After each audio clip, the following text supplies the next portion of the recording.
So I recently picked up the Western Digital Blue NVMe. We got the 1 terabyte drive as well.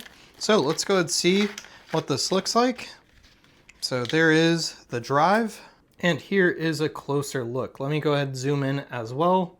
You can see the branding there, 1 terabyte, and it's a really simple design. Side of the case, you're just gonna get the user guide and then nothing else. So let's go ahead and install this into my PC and see how it turns out.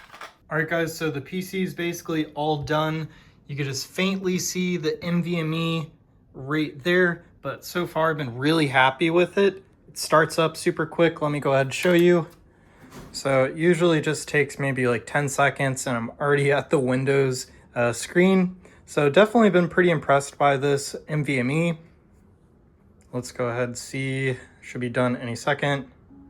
And just like that, we're already started up. So if you guys are looking for a SSD to put Windows on so that you guys can get restart times like that, I definitely suggest looking into this one by Western Digital. So anyways, that's it for my really quick unboxing and demo.